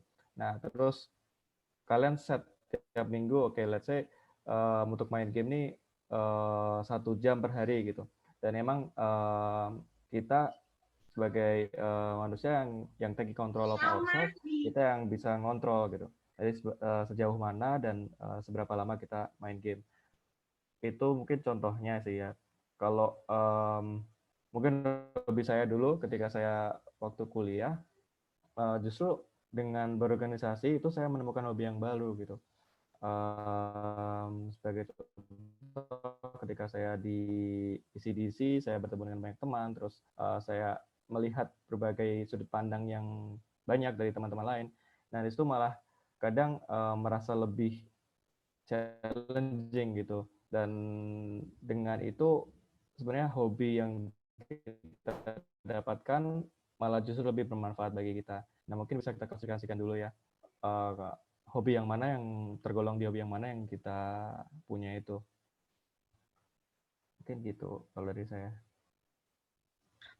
Oke, terima kasih Kak Yuda. Selanjutnya mungkin Kak Haikal bisa menambahkan. Oke, kedengeran ya? Ya. Nggak bisa menjawab hal ini ya, karena aku ngerasa kayak aku tuh orang yang bukan nggak punya hobi sih. Maksudnya kayak hobiku beragam gitu. Dalam artian tuh kayak kalau dibilang, misal aku bilang hobiku main futsal gitu. Ya aku senang main futsal, tapi nggak aku lakukan terus-terusan. Jarang-jarang juga gitu. Misal kayak aku hobinya nonton bola gitu. Ya hobi juga, tapi yang lain juga aku seneng ngelakuin. Jadi untuk ketika orang tanya kayak aku hobinya apa, aku nggak tahu bilangnya. Jadi masalah pembagian waktu juga apa ya? Maksudnya mengenai hobi aku nggak tahu cara jawabnya gimana gitu. Mungkin tadi juga sebenarnya Bang Yuda udah menjelaskan ke teman-teman sih. Nah, tapi di sini mungkin aku pengen ngejawab masalah apa ya? Manajemen waktu gitu kan. Misalnya dalam artian kayak kita ngebagi hal hobi ataupun passion kita. Nah, aku tuh punya pegangan dari dulu ya bahwa sebenarnya aku tuh nggak punya time management yang bagus gitu. Nah, ini juga aku menjawab pertanyaan dari dari interview Jarum dulu gitu. Ditanya kan aku kayak ini aktif banyak organisasi. Terus ditanya nih cara kamu tuh dulu seperti ini. Nah, jadi tuh aku ngerasa kayak aku tuh orang yang nggak punya time management yang bagus. Nah, hingga yang aku lakukan adalah aku mempersibuk diri gitu. Nah, karena aku nggak bisa milah-milah waktu yang bagus, sehingga aku tuh memperjadwal waktuku gitu yang ada dengan cara mempersibuk diri. Nah, sehingga aku ketika aku ada waktu luang sehari pun itu kalau bisa aku ikut apapun itu. Kayak kan aku nggak bisa ngatur jadwalku kan. Jadi yang mengatur jadwalku adalah kesibukanku. Misal kayak aku sekarang harus ngapain, kira-kira ada deadline ini nih. Ketika aku harus ngapain sekarang, ketika aku ada rapat ini, ada kegiatan ini segala macam, ya aku belas gitu. Nah, jadi kan teman-teman tahu ya, kayak ada beberapa teman-teman waktu gitu. Nah, itu orang-orang yang bilang kayak gitu adalah orang-orang yang sebenarnya nggak sibuk gitu. Jadi kayak mereka tuh ya tidur-tiduran, YouTube-an segala macam gitu. Nah, tetapi kalau kita sibuk, kita tuh nggak sempat untuk melakukan hal itu gitu. Jadi kita tuh akan tertuntut untuk selalu produktif. Nah, mungkin dijaganya adalah ya waktu wisata harus ada gitu. Nah, jadi kalau teman-teman merasa diri teman-teman nggak punya time management yang baik, Misalnya teman-teman apa ya, nggak bisa ngatur waktu yang bagus lah. Tips dari aku adalah kalau memang teman-teman mampu dan teman-teman niat adalah teman-teman harus ikut banyak kegiatan. Teman-teman harus seaktif mungkin. Karena dengan kita aktif, kita tuh akan tertuntut untuk punya time management yang bagus. Nah, jadi kita kayak nggak punya waktu untuk gabut-gabutan sama leha-leha atau foya-foya gitu kan. Karena kita tertuntut untuk ikut ini, menyelesaikan ini dan segala macam. Itu yang bisa aku jawab. Oke, thank you Kak Haikal. Oke, untuk teman-teman jangan lupa untuk mengisi link feedback yang sudah tersedia di chat box ya. Oke, kita lanjut ke pertanyaan selanjutnya, yaitu ada dari Yelni Novitasari untuk Kak Yuda. Untuk moto atau quote Mas tadi yang life is the matter of perspective, itu misal passion kita berbeda antara perspektif kita dan perspektif lingkungan, keluarga, teman, dan lain-lain. Nah, bagaimana meyakinkan mereka agar mereka bisa mengerti meski berbeda perspektif tentang passion kita, agar menjadi support system kita mengenai passion tersebut. Terima kasih Mas, semoga selalu sehat dan sukses selalu. Terima kasih. Oke. Ini mungkin pertanyaan kurang lebih aku jawabannya akan refer ke yang sebelumnya juga ya. Jadi karena passion itu ada yang bersifat harmonis dan juga obsesif. Jadi untuk passion yang mungkin dibilang di sini passion kita akan sedikit lebih berbeda ya sama lingkungan dan keluarga. Nah sebenarnya kalian bisa lihat dulu nih kira-kira apakah passionnya kalian tuh salah atau mungkin berseberangan gitu dengan cara pandang orang pada umumnya. Soalnya kalau misalnya sebagai contoh, kita memiliki passion yang destruktif, seperti tadi contohnya kita main game terus, sampai kita lupa waktu, dan mungkin orang-orang juga nggak bisa untuk ngobrol sama kita karena kita terlalu sibuk meluangkan waktu kita untuk hal itu. Nah, itu perlu kita lihat lagi ya. Karena di sini mungkin moto yang saya bilang kayak life is just a matter of perspective itu lebih ke bagaimana kita melihat sesuatu itu bukan dari hanya satu sudut pandang gitu, tapi melihat berbagai sudut pandang yang berbeda gitu. Mungkin sebagai contoh dulu ya, ketika saya ikut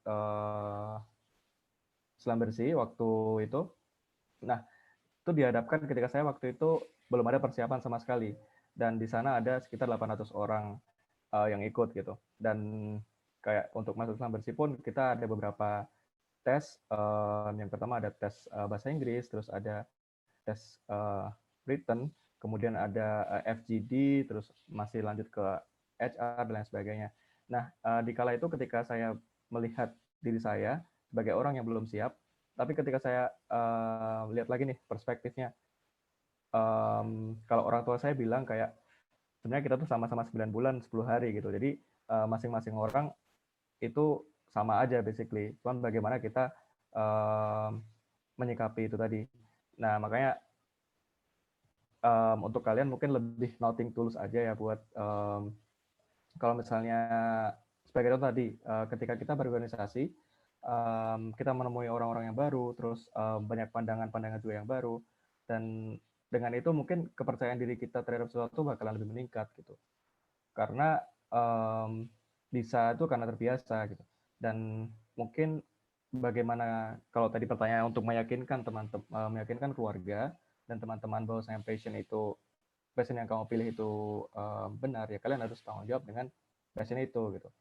Kalian harus buktikan dengan prestasi, dan mungkin dari situ keluarga bakalan jadi suportif, karena memang mungkin untuk sebagian orang point of view itu masih cukup sempit ya. Terus begitu kita sudah dihadapkan dengan sesuatu dan kita berhasil melaksanakan dengan baik, mungkin orang baru ngerti, oh ternyata bisa nih kayak gini gitu.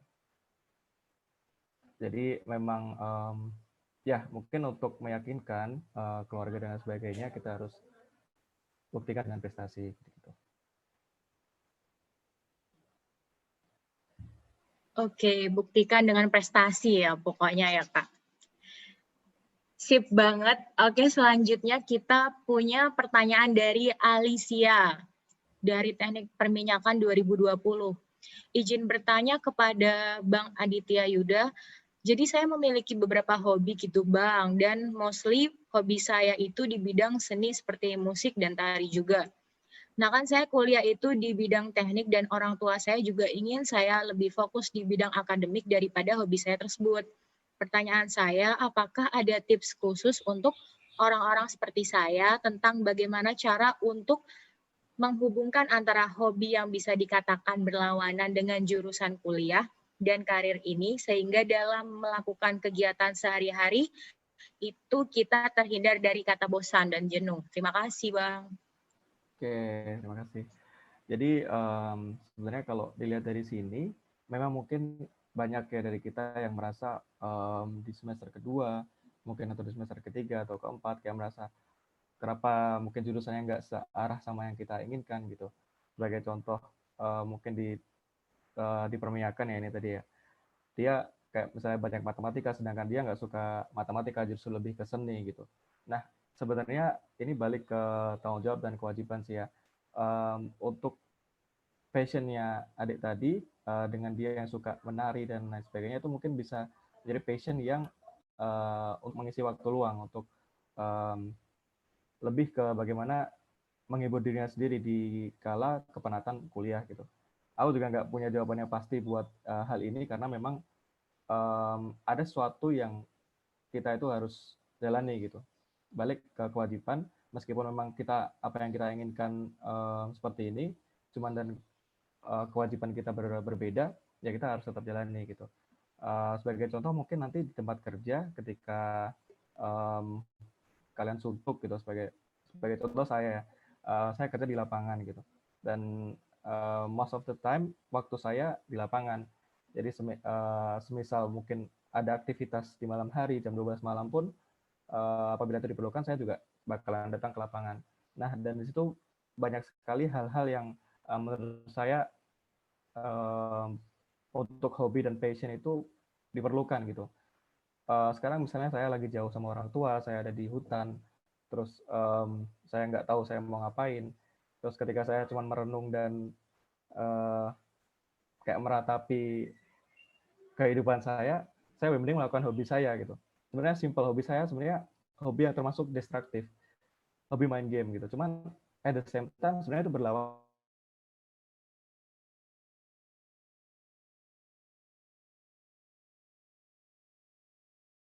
banyak kerjaan dan sebagainya. Begitu mungkin. Boleh nambahin nggak, Pink kan? Oke, boleh banget, Kak. Nah, Silakan. ini soalnya aku juga baru tahu sih. Jadi contoh kasusnya, ini ada contoh kasusnya. Teman-teman tahu Just No Limit ya? Tahu ya? Tahu, YouTuber. Nah, jadi Just No Limit itu kan, ya dia kan dulu seneng banget kan main Mobile Legend. Nah, gara-gara dia seneng main Mobile Legend, dia main terus-terusan. Karena dia hobi tuh, dia tuh main terus-terusan. Kemudian itu jadi pekerjaan dia. Nah, tetapi baru-baru ini di sebuah interview dia tuh mengatakan bahwa dia tuh nggak menikmati lagi gitu untuk bermain Mobile Legends. Nah, di sini yang pengen aku sampaikan adalah pelajarannya adalah beruntunglah kita orang-orang yang punya hobi yang di luar dengan pekerjaan kita ataupun di bidang kita. Dalam artian kalau kita capek terhadap sesuatu, kita tuh punya pelarian lah, misalnya seperti itu. Nah, jadi untuk teman-teman yang punya hobi kayak kesenian gitu, suka nyanyi, suka nari gitu. Nah, kalau teman-teman masuk ke jurusan nari dan nyanyi, itu bisa saja itu nanti bakal merubah passion teman-teman nggak itu lagi gitu. Karena itu yang teman-teman lakukan terusan dan itu menjadi bagian dari pekerjaan. Seperti yang Bang Yuda bilang tadi di awal bahwa passion itu kan bisa berubah dari waktu-waktu kan. Nah, jadi apa ya? Teman-teman harus merasa beruntung juga nih ketika misal kamu tadi jurusannya teknik gitu. Nah, tetapi passion atau hobi kamu adalah bukan yang teknik. Nah, itu ada hal yang bisa dilihat, perspektifnya ada hal baiknya lah yang bisa dilihat. Nah, mungkin itu sih. Oke, thank you Kak Haikal. Dan sekarang kita lanjut ke pertanyaan terakhir ya dari Dwi Putri Lestari. Untuk Kak Haikal, pertanyaan saya menurut Kakak, siswa yang bagaimana yang dinamakan siswa berprestasi itu? Oh, berprestasi. Kalau berprestasi itu kan kayak apa ya? kayak tiap orang beda-beda kan. Ada anak yang mungkin nggak muluk-muluk nih, dia tuh beranggapan bahwa berprestasi di sini adalah orang yang cum laude gitu, jadi membanggakan orang tua. Ada juga yang merasa itu udah berprestasi. Nah, jadi mungkin gini, mungkin aku bakal menjawab dengan cara ini. Jadi menurutku ketika teman-teman menjadi seorang mahasiswa, yang harus teman-teman lakukan ataupun capai ketika menjadi mahasiswa itu ada 3 hal. Bisa berprestasi, bisa berkarir, dan juga bisa berbisnis. Nah, ada 3 nih. Nah, kalau teman-teman mendapatkan salah satu atau salah 2 atau salah 3, itu teman-teman udah apa ya? Ya kalau aku mengatakan udah berhasil gitu. Misal contoh, teman-teman menjadi mahasiswa selama 4 tahun lulus, teman-teman berprestasi. Ikut lomba banyak, beasiswa banyak. Nah, ya udah berarti teman-teman udah sukses menjadi seorang mahasiswa S1 misalnya gitu kan. Yang kedua, berkarir. Berkarir di sini adalah teman-teman membangun jaringan. Nah, semisal teman-teman selama kuliah, teman-teman menjadi ketua BEM, ketua himpunan, walaupun teman-teman nggak ikut lomba, teman-teman nggak pinter, tapi teman-teman berkarir gitu. Teman-teman dalam artian teman-teman punya relasi. Setelah lulus nanti, teman-teman punya jaringan lebih banyak. Nah, itu juga teman-teman sukses menjadi seorang mahasiswa atau mahasiswi. Nah, yang ketiga adalah berbisnis. Jadi teman-teman ketika kuliah sama perkuliahan, teman-teman kan kuliahan kan kita biasanya kayak banyak teman gitu, banyak proyek kayak bikin ini itu gitu. Teman-teman bisa berbisnis lewat sana gitu. Dan teman-teman misal 4 tahun 5 tahun kuliah udah punya bisnis gitu. Pokoknya bisnisnya udah kuat gitu. Udah bisa menghasilkan pendapatan. Nah, itu juga teman-teman udah termasuk sukses gitu. Walaupun teman-teman nggak berkarir dan nggak berprestasi gitu. Nah, jadi pilihannya itu adalah ada di tangan teman-teman. Nah, yang bahayanya adalah teman-teman nggak masuk ke tiga-tiganya gitu. Jadi teman-teman nggak berprestasi, teman-teman nggak berkarir, teman-teman nggak berbisnis. Nah, itu yang tidak apa ya, ya tidak sukses lah. Nah, jadi teman-teman harus memanfaatkan ketiga itu. Nah, jadi kalau menurutku itu sih. Mungkin tadi pertanyaannya berprestasi, tapi mungkin di aku ini lebih ke yang sukses lah. Karena prestasi sendiri kan misalnya kayak ada banyak kan. Nah, mungkin itu aja yang bisa aku jawab. Oke, thank you Kak Haikal. Mungkin dari Kak Yuda bisa menambahkan? Tadi pertanyaannya mahasiswa berprestasi ya? Iya. Mengenai apa menurut Kakak siswa yang bagaimana yang dinamakan siswa ya. Mungkin kalau dari sudut pandang saya, mahasiswa yang berprestasi itu mahasiswa yang balance gitu. Dalam artian nggak cuman dari segi akademikal, cuman dari segi yang mengedepankan soft skill, dia juga pandai di bidang itu gitu. Jadi sebagai contoh, mungkin ada beberapa orang yang emang buru ranking gitu, biasanya bureng ya. Jadi dia kayak ngejar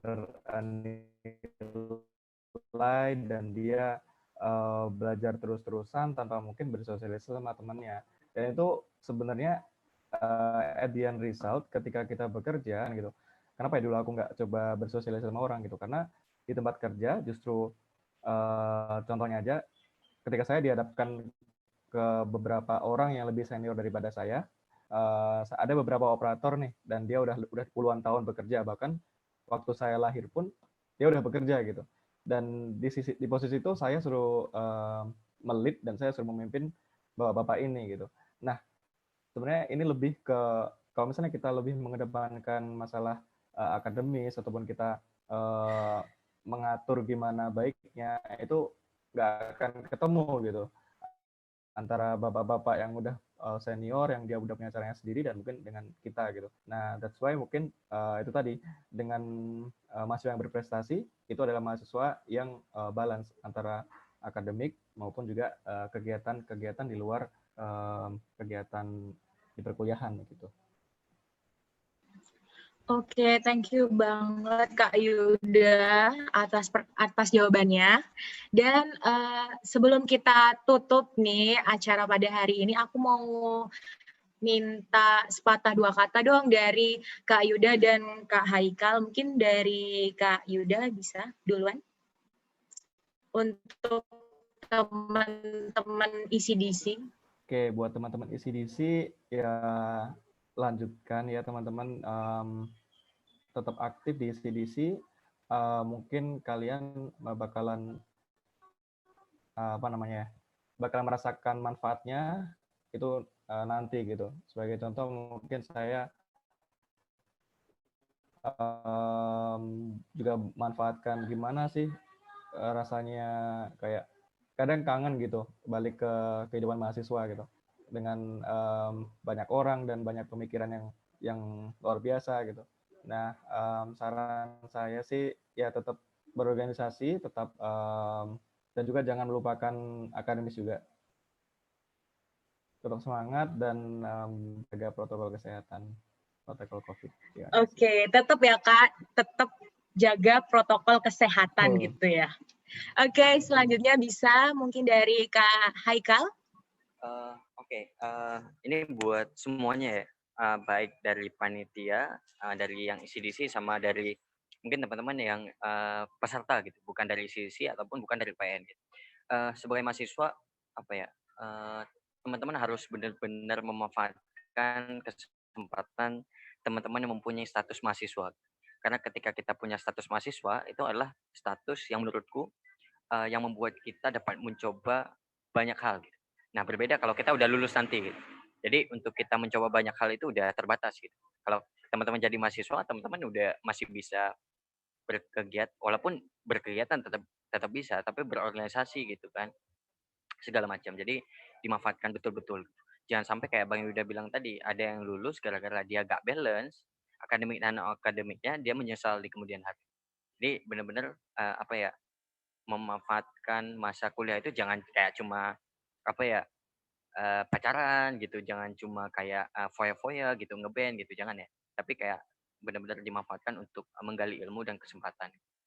Sama itu tadi, karena aku tadi bahas beasiswa, kalau bisa teman-teman mulai dari sekarang itu harus rajin nyari beasiswa. Karena kayak aku bilang tadi, beasiswa juga merupakan prestasi buat teman-teman. Jadi kayak cari lomba lah, harus semangat cari beasiswa. Mungkin itu aja. Oke, thank you banget buat Kak Haikal. Dan nggak terasa ya teman-teman, udah di akhir acara nih ya. Terima kasih banget buat kedua narasumber hebat kita, Kak Yuda dan Kak Haikal, atas waktu such a great opportunity untuk bisa ngobrol bareng kalian, untuk bisa sharing bareng kalian di sore hari ini. Oke, untuk selanjutnya, aku mau memaparkan sedikit nih tentang materi yang barusan tadi disampaikan oleh kedua narasumber hebat kita tentang passion dan beasiswa. Intinya kita harus mencari passion kita dulu nih. Caranya gimana? Pertama kita bisa ngelis hobi yang paling kita sukai, dan dari hobi itu kita bisa gali lagi lebih lanjut, kita planning, lalu kita realisasikan planning tersebut.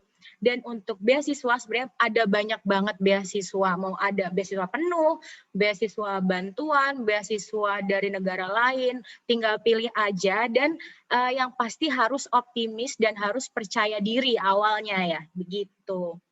Oke. Teman-teman, terima kasih atas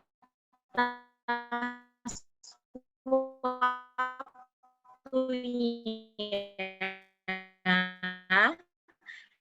Dan untuk acara selanjutnya akan aku oper lagi kembali ke MC kita, yaitu Sabil. Thank you, Sabil. Oke, thank you Kak Pinkan. And thank you so much for your time, Kak Yuda dan juga discussions. Dan saya lihat tadi dari pertanyaan-pertanyaan yang diajukan, bahwa sangat excited banget semuanya sama pengalaman dan juga sama diskusi dari Kak Yuda dan juga dari Kak Haikal. Oke, sebelum saya lanjut ke agenda selanjutnya, kami dari panitia akan menyerahkan sertifikat secara virtual kepada Kak Yuda dan juga kepada Kak Haikal.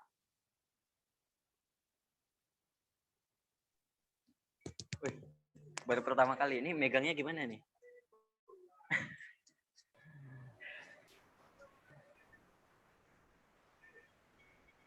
Terima kasih.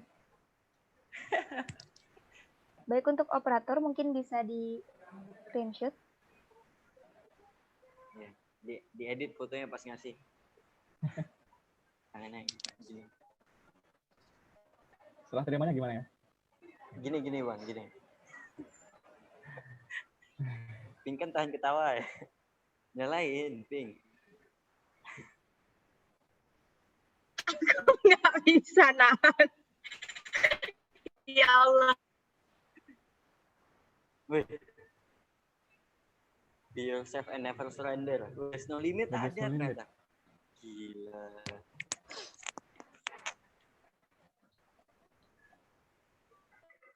Oh, ini di screenshot ya? Ya. Oke. Ya, udah hilang. Yang screenshot siapa? Kita yang screenshot.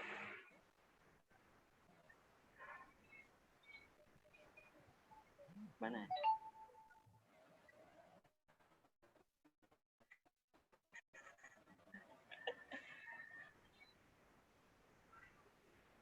Ketawa terus ya.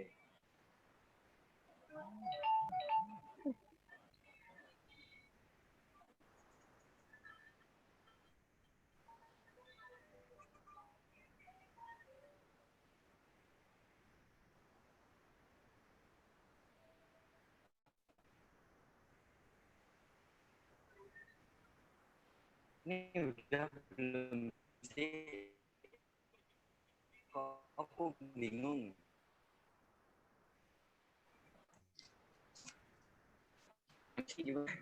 Udah. Baik, Udah. Oke, baik. Saya ucapkan sekali lagi terima kasih banyak atas waktu Kak Yuda.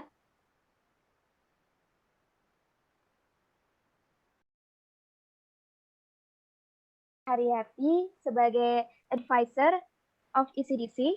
Baik, saya akan menyapa Ibu Emi. Ibu Emi. Selamat datang Ibu Emi. Hello. Hello, everybody. Halo Ibu. Can you hear me? This afternoon, yeah. So good luck for you all in continuing your activity, continuing your life, yeah. So be successful for both of you, Mas Yuda and Mas Muhammad Haikal, and also all the members of ECDC. I'm very, very glad to find you so spiritful to hold this kind of activity. Good moderator, good masters of ceremony, good what we call you, Mas Zaki. Okay, can you hear me? Ya, Bu. Hello. Yeah, we can hear you. Hello, can you hear me? Yes, we can, Miss. Yes, okay, yeah. I'm very, very proud of you, yeah. And for the operator, well, it's very, very nice. Yeah, nice. I'm glad to find you so spiritful to do all the activities in this pandemic season. Okay, I hope it will not be too long with the COVID-19 pandemic, yeah, and so that we can meet each other directly, yeah. Okay, but with daring, it's very, very nice. Thank you very much for your for your spirit to cover everything, to keep on developing your learning English, and also keep the existence of ECDC, ya. Selamat untuk ECDC, maju untuk ECDC, ya. Oke. Thank you very much. Wassalamualaikum warahmatullahi wabarakatuh.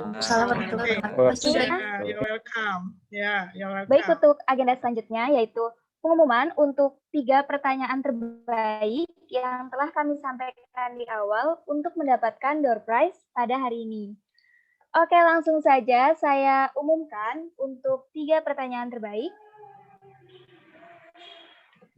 Untuk pertanyaan terbaik ketiga yaitu kepada Kak Yelmi Novitasari.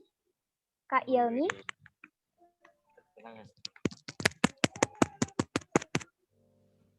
Halo Kak Yelmi. Halo. Oke, langsung saja dilanjutkan mungkin. Untuk pertanyaan terbaik kedua, yaitu kepada Kak Tala Nugra Muharom. Untuk Kak Tala, halo Kak Tala. Yes, hello. Ya, selamat Kak Tala. Thank you very much, everybody. You're welcome. Pertanyaan terbaik pertama yaitu kepada Kak Irfan Octavian. Halo Kak Irfan. Halo Kak Irfan. Kalau enggak, biar saya wakilkan, biar Baik. adanya buat saya. Kiranya langsung dilanjutkan. Baik, selamat kepada pertanyaan terbaik yang telah dipilih untuk mendapatkan door prize. Dimohon untuk para pemenang yang telah disebutkan untuk segera chat kontak person yang kami sudah sediakan di room chat untuk konfirmasi pengambilan door prize. Oke, thank you so much. Untuk agenda selanjutnya yaitu kita ada sesi dokumentasi dulu untuk acara webinar pada hari ini. Dimohon untuk para peserta yang belum menyalakan kamera, dimohon untuk bisa menyalakan kamera terlebih dahulu untuk sesi foto bersama.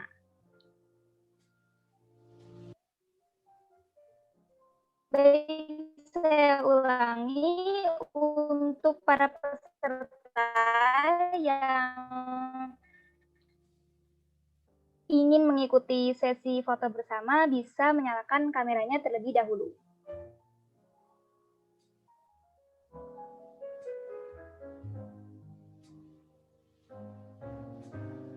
Baik, ini baru satu slide. Untuk slide selanjutnya bisa dinyalakan kameranya.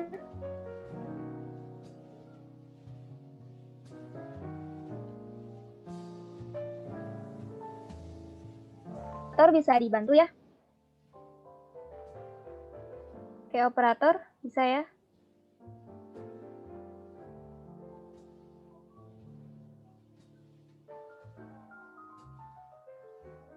Baik Kak Berlinda.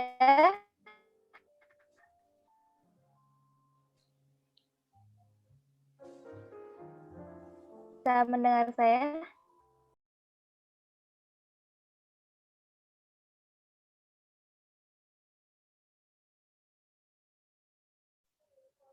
Untuk slide selanjutnya.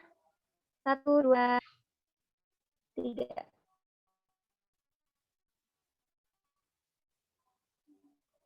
Oke, udah.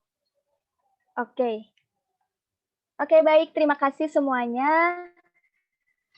Tidak terasa kita sudah sampai di penghujung acara. Sebelum saya menutup acara webinar pada hari ini, saya ingin mengingatkan kembali, dimohon kepada seluruh peserta untuk segera mengisi link presensi yang tertera di room chat Zoom, dan link tersebut juga berfungsi untuk mengakses sertifikat yang akan kalian dapatkan. Oke, saya ulangi, untuk seluruh peserta bisa segera mengisi link presensi yang sudah tertera di room chat Zoom dan bisa mengakses sertifikat. Terima kasih. Okay, thank you so much. So I would like to close this webinar.